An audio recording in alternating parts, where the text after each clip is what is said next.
Hi everyone. In this video, we're going to cover all the most important things you need to know about taking St. John's wort, including side effects, who can't take the medicine, how it works, what it's used for, dosing, how long it takes to start working, what to monitor while taking it, and some special considerations I think are important to know. My name is Mattias Hartmann. I'm a physician associate, board certified in psychiatry, and I work full-time in psychiatry.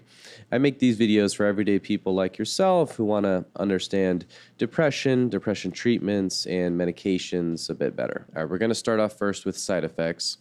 And I wasn't able to find any percentages of how often these happen, but these are all the most common ones. So trouble sleeping, vivid dreams, restlessness or anxiety, irritability, stomach pain, diarrhea, fatigue, feeling tired, dry mouth, dizziness, looks like it's lagging there, headache, and sexual dysfunction. It doesn't happen as often as with SSRIs or selective serotonin reuptake inhibitors, but it does work on serotonin via serotonin reuptake inhibition, so it can cause sexual dysfunction as well because it's the same mechanism. Next, we'll go over some rare but dangerous side effects. And the skin can become too sensitive and sunburns can happen, especially when you're taking too high of a dose. This is really the only rare but dangerous side effect that I was able to find. And it looks like high doses are considered 2 to 4 grams daily. Now, what are the contraindications of St. John's wort? So who can't take the medicine? If you have an allergy to it, you shouldn't take it. If you're pregnant, you shouldn't take it. There's not a lot of research on it in pregnancy. And if you take HIV medicines like protease inhibitors, you should not take it. It also has many interactions to psychiatric medicines and just medicines in general because of how it is metabolized in the liver. So you have to be really careful when taking this.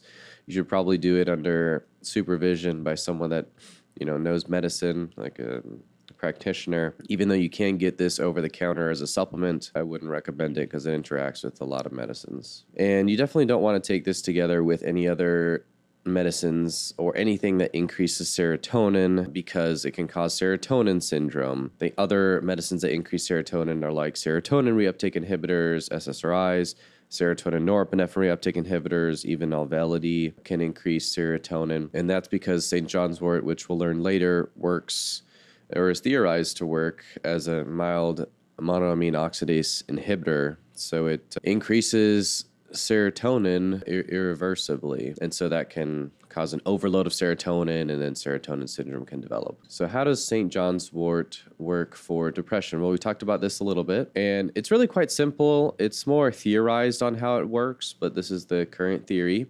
It works on 3 things mainly. So serotonin reuptake inhibition, norepinephrine reuptake inhibition, and dopamine reuptake inhibition. You can think of it like a mild monoamine oxidase inhibitors, and those are older medicines that used to be used. They're still used. It's just you just need to be more careful with them, and they're more for treatment-resistant depression. Next, let's go over St. John wort's uses.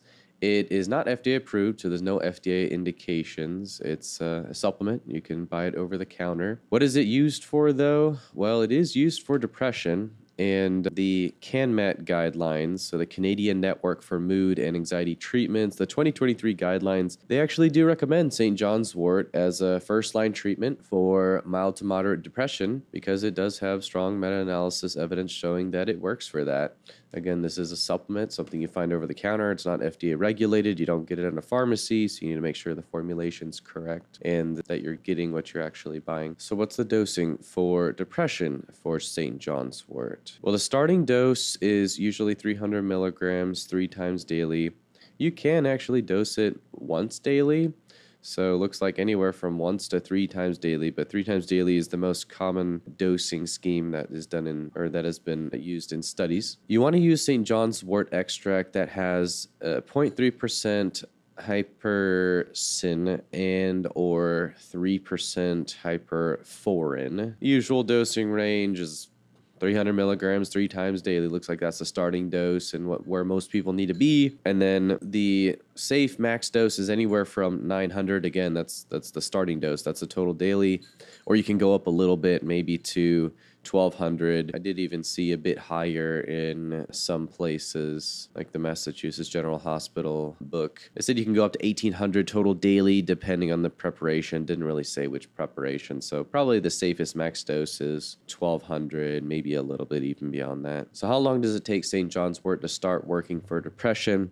Most medicines will say 2 to 4 weeks, like Lexapro, Zoloft, Prozac. St. John's wort, it says here in the resource I looked at that you should wait at least 4 weeks. So I'd say it takes probably about as long as serotonin reuptake inhibitors, but maybe a little bit longer. Maybe you don't notice the effects at the 2-week mark. It's unclear. But wait at least 4 weeks. Is there anything you need to monitor while taking St. John's wort?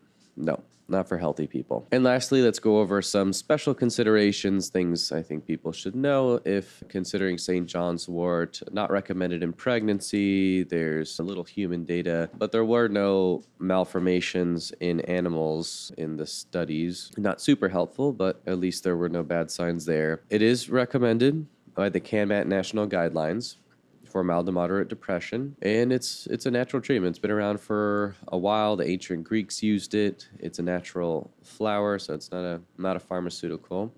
That's why you can get it as a supplement. But on the other hand, it's not FDA regulated, so because it's a supplement, it's difficult sometimes to tell, are you getting actually what you're buying? Are you getting the correct amount? So make sure where you're getting it from is legitimate, trusted source. And like we mentioned earlier, it does interact with many medicines because of the CYP interactions, which are how it's metabolized in the liver. So definitely be really careful of considering this and discuss with your medical practitioner to make sure they look for any potential interactions. If you liked this video, check out this video on screen next on a hormone treatment for depression called T3, also known as Cytomel.